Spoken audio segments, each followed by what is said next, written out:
All right, we're going to wrap up the endocrine system arc. We're going to discuss the ovaries and the testes. Now, before we get into the ovaries and the testes, if you remember earlier in this series of videos, we talked about gonadotropins. Marker's not right. There we go.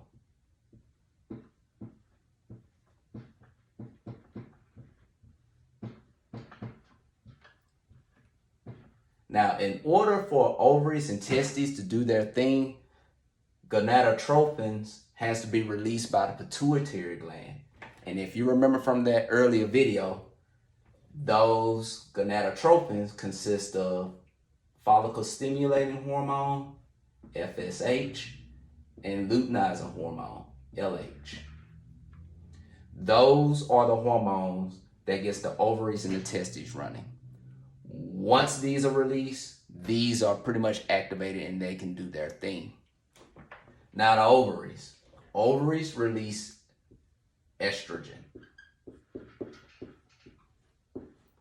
And estrogen is primarily responsible for ovum development, body fat distribution, and secondary sexual characteristics.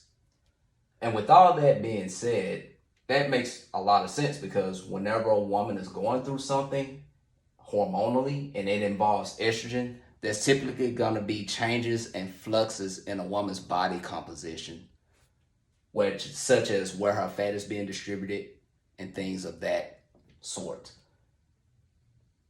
And the effects of exercise on estrogen, according to Scott Powers, source linked down in the bottom, there is a modest increase.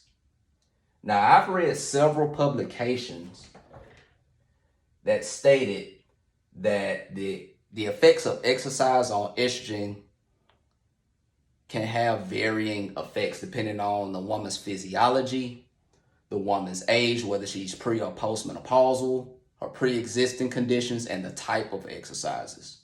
So estrogen can be a little tricky as it pertains to exercise because it really depends on the woman's condition and her overall physiology. But according to Scott Powers and the text that I've read, exercise, generally speaking, it has a modest increase. Then we're going to come down to the testes, where testosterone is produced.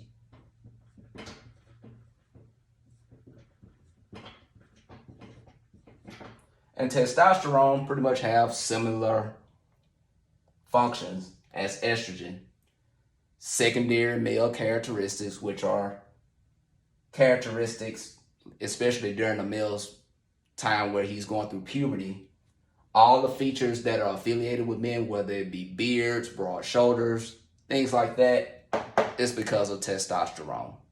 And testosterone is also responsible for our sex drive, or at least it helps, I don't want to say control our sex drive, but it is the main chemical that is involved in our sex drive. And it's also does this thing with protein synthesis, which again, it makes sense because generally speaking, whenever we as males exercise, that increases our odds of having testosterone pushed into our system. And then whenever testosterone is pushed into our system, we have an increase of muscle mass.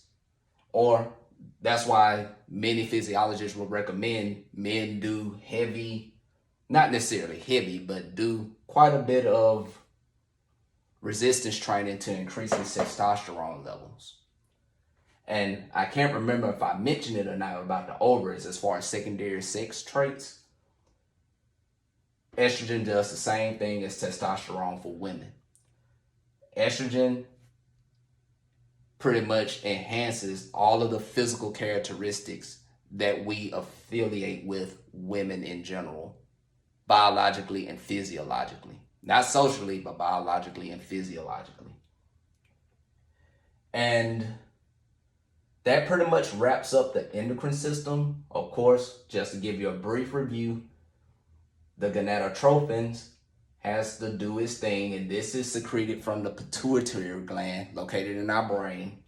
And then the follicle stimulating hormone and the luteinizing hormones tells the ovaries to release estrogen and testosterone. So hang 10, and in the next series, I'm going to discuss the specific effects on men and women as it pertains to exercise. So hang 10, see you in the next one.